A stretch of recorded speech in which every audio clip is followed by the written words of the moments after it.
Hello friends, animal హస్బెండరీకి సంబంధించినటువంటి conduct చేసిన క్లాసెస్లో ప్రీవియస్ వీడియోస్ ఏవైతే ఉంటాయో వాటిల్లో మ్యాక్సిమం టాపిక్స్ అనేటువంటివి చాలా వరకు కవర్ అయిపోయినాయి. ఆల్రెడీ వాటికి సంబంధించినటువంటి మల్టిపుల్ చాయిస్ క్వశ్చన్స్ కావచ్చు, అంటే ఆబ్జెక్టివ్ ఓరియంటెడ్ క్వశ్చన్స్, వాటితో పాటుగా టాపిక్ వైజ్ క్వశ్చన్స్ కూడా కొన్ని అయితే మనం చేయడం జరిగింది. ఛానల్లో ఆల్రెడీ మల్టిపుల్ వీడియోస్ అయితే ఉన్నాయి. వీటితో పాటుగా డిఫరెంట్ టైప్స్ ఆఫ్ డిసీజెస్ ఏవైతే ఉంటాయో వీటి గురించి కూడా మనం అయితే వీడియో క్లాసెస్ని కంటిన్యూస్గా చేస్తూ ఉన్నాం. వాటి లింక్స్ కూడా మీకు డిస్క్రిప్షన్లో అయితే ప్రొవైడ్ చేస్తాను. అలాగే ప్రీవియస్ వీడియోలో వచ్చేసరికి కంటిన్యూషన్ దాంట్లో షీప్ ఫాక్స్ ఒకటి, తర్వాత బ్లూ టంగ్ డిసీజ్ ఏదైతే ఉంటుందో దీని గురించి అయితే మనం డిస్కస్ చేయడం జరిగింది. ఈరోజు క్లాస్లో వచ్చేసరికి PPR అనేటువంటి డిసీజ్ ఏదైతే ఉంటుందో దీని గురించి అయితే డిస్కస్ చేద్దాం. ఈ వ్యాధి ముసర వ్యాధి లేక పెద్ద రోగమును పోలుంటుంది. అయితే గత 5-6 సంవత్సరాల నుంచి మన రాష్ట్రంలోని మేకలకైతే ఈ వ్యాధి వస్తూ ఉన్నదన్నమాట. ఈ వ్యాధి ఫిబ్రవరి నుండి మే సమయం నందు ఎక్కువగా వస్తూ ఉంటుంది. అయితే ఇది ఎక్కువగా పెద్దవాటి కంటే మేక పిల్లలు ఏవైతే ఉంటాయో వీటికి తీవ్రంగా సోకుతూ ఉంటుందన్నమాట. అయితే ఇది ఎలా సంక్రమిస్తుంది అంటే ఏ విధంగా వస్తుంది, మోడ్ ఆఫ్ ట్రాన్స్మిషన్ అని చెప్తూ ఉంటాం. ఈ వ్యాధి వైరస్ వలన సంక్రమిస్తూ ఉంటుంది. అయితే ఇది ఒక అంటువ్యాధి. సాధారణంగా కొత్తగా కొనుగోలు చేసినటువంటి మేకలు ఏవైతే ఉంటాయో ఇవి మందలో చేర్చిన తర్వాత ఈ డిసీజ్ అనేటువంటిది ఎక్కువగా స్ప్రెడ్ అవుతూ ఉంటుంది. ఒక జీవం నుండి ఇంకో జీవానికి వ్యాప్తి చెంది 4 నుండి 10 రోజులలో వాటి యొక్క సిమ్టమ్స్ అనేటువంటివి బయటపడుతూ ఉంటాయి. అయితే దీని యొక్క సిమ్టమ్స్ ఏ విధంగా ఉంటాయి, వ్యాధి లక్షణాలు అనేటువంటివి ఎలా ఉంటాయి?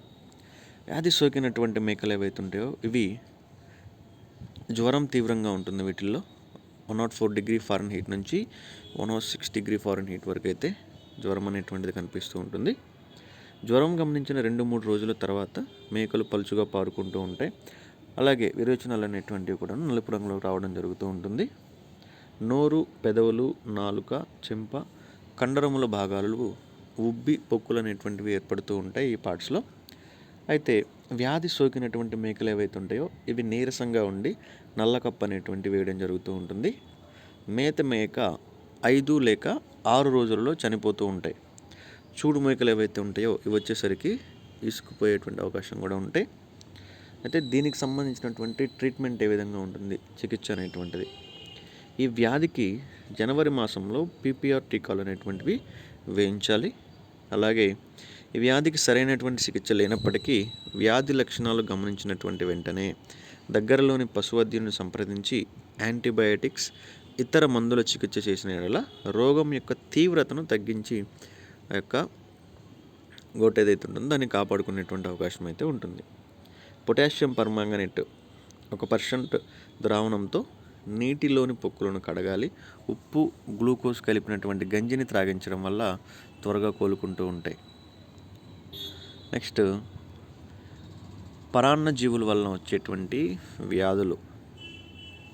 ఇందులో మొదటి కనుక చూసుకున్నట్లయితే హీమాంకోసిస్ వ్యాధి అని అంటాము. అయితే ఈ వ్యాధి పరాన్న జీవుల వలన గొర్రెలలో, మేకలలో ఎక్కువగా కనిపిస్తూ ఉంటుంది. అయితే ఈ వ్యాధికారక జీవులు 4వ పొట్ట అంటే సీకం నందు నుండి రక్తమును పీల్చుకున్నట్టు ద్వారా జంతువులలో అనీమియా వంటి లక్షణాలు అయితే కలగజేస్తూ ఉంటాయి అన్నమాట. అనీమియా అంటే రక్తహీనత అని చెప్తూ ఉంటాము. ఈ పరాన్న జీవుల నుండి విడుదలయ్యేటువంటి గ్రుడ్లు పేడ ద్వారా నేలపైకి చేరి తిరిగి ఆహారం ద్వారా శరీరంలోకి అయితే ప్రవేశిస్తూ ఉంటాయి. గొర్రె పిల్లలు, మేక పిల్లలు, దూడలలో ఈ వ్యాధి అనేటువంటిది ఎక్కువగా కనిపిస్తూ ఉంటుంది. పెద్ద జంతువులలో ఈ వ్యాధి లక్షణములు సాధారణంగా బయటికైతే కనిపించవు. దీని యొక్క సిమ్టమ్స్, ఈ వ్యాధి యొక్క లక్షణాలు కనుక చూస్తే తీవ్రమైనటువంటి వ్యాధి ఉన్నప్పుడు గొర్రె పిల్లలు ఎటువంటి లక్షణములు చూపించకుండా చనిపోతూ ఉంటాయి. కంటి లోపల మ్యూకస్ మెంబ్రేన్ అనేటువంటిది పాలిపోయి ఉంటుంది. రక్తహీనత లక్షణములు అయితే కనిపిస్తూ ఉంటాయి. ద్రవడ కింద, కడుపు క్రింద నీరు అనేటువంటిది చేరుతూ ఉంటుంది. ఆకలి అనేటువంటిది కూడా మందగిస్తుంది. మేత, నీరు సరిగా తీసుకోవు, బరువు కోల్పోతూ ఉంటాయి. ఎక్కువసేపు విశ్రాంతి తీసుకున్నట్టుకు ఇష్టపడుతూ ఉంటాయి అన్నమాట. నడుచున్నప్పుడు అడుగులు తడబడుతూ వస్తుంటాయి, అంటే సరిగా నడవడానికి కూడా ప్రాబ్లం అవుతూ ఉంటుంది. తర్వాత మలబద్ధకం ఏదైతే ఉంటుందో ఈ ప్రాబ్లం కూడా మనకి ఎక్కువగా కనిపిస్తూ ఉంటుంది. నివారణ, దీన్ని మనం ఏ విధంగా నివారించవచ్చు అన్నట్లయితే ఈ వ్యాధి పెద్ద జీవాల నుండి చిన్న జీవాలకు సులభంగా వ్యాప్తి చెందుతుంది. అయితే చూడు జీవాలలో ఈనుటకు 15 రోజుల ముందు తప్పనిసరిగా నట్టల మందు అనేటువంటిది ఏదైతే ఉంటుందో దాన్ని అయితే త్రాగించాల్సి ఉంటుంది. జీవాల దొడ్లను షెడ్లను ఎప్పటికప్పుడు శుభ్రపరుస్తూ ఉండాలి. పెద్ద జీవాలు ఏవైతే ఉంటాయో వీటిని చిన్న జీవాలను ఒకే చోట మేపుకోకూడదు. సో నెక్స్ట్ ఇంకోటి వచ్చేసరికి రౌండ్ వామ్స్ అంటాము. దీన్నే పొట్ట జలగ వ్యాధి అని కూడా చెప్తూ ఉంటాం. గొర్రెల పెంపకందారులకు ఆర్థికంగా నష్టం కలుగజేసేటువంటి వ్యాధులలో ఈ వ్యాధి కూడా ముఖ్యమైనటువంటిది. అయితే ఈ వ్యాధి ఎక్కువగా డిసెంబర్ నుండి ఫిబ్రవరి నెలలో ఎక్కువగా కనిపిస్తూ ఉంటుంది. అయితే ఇది ఏ విధంగా వస్తుంది అనేది కనుక మనం చూస్తే ఈ వ్యాధి అంతరపరాన్న జీవులైనటువంటి పొట్టజలగల వలన వస్తూ ఉంటుంది. పొట్టజలగలను వ్యాప్తి చేయుటలో నత్తగుల్లలు మాధ్యమిక పాత్ర అనేటువంటివి పోషిస్తూ ఉంటాయి. వ్యాధి వచ్చినటువంటి కాలం ఏదైతే ఉంటుందో డిసెంబర్, జనవరి మరియు ఫిబ్రవరి మాసాలలో కుంటలు మరియు చెరువుల్లోని నీరు ఏదైతే ఉంటుందో ఇవి తగ్గి చుట్టుపక్కల పచ్చిక ఎక్కువగా అనేటువంటిది పెరుగుతూ ఉంటుంది. ఈ కాలంలోనే నత్తలు ఎక్కువగా ఉండి పచ్చి గడ్డిని కలుషితం చేస్తూ ఉంటాయి. ఈ గడ్డిని తినటం వల్ల గొర్రెలు ఏవైతే ఉంటాయో ఇవి ఈ బారిన పడుతూ ఉంటాయి అన్నమాట, ఈ వ్యాధి బారిన. అంటే దీని యొక్క వ్యాధి లక్షణాలు ఎలా ఉంటాయనేది కూడా చూడండి. వ్యాధితో ఉన్నటువంటి మందలోని కొన్ని గొర్రెలలో దవడ కింద వాపు అనేటువంటిది వస్తూ ఉంటుంది. ఈ వాపు సాయంత్రం కనబడి ఉదయానికి తగ్గిపోతూ ఉంటుంది. వ్యాధి సోకిన కొన్ని గొర్రెలలో ఎక్కువసార్లు పలుచని విరేచనాలు అయితే అవుతూ ఉంటాయి.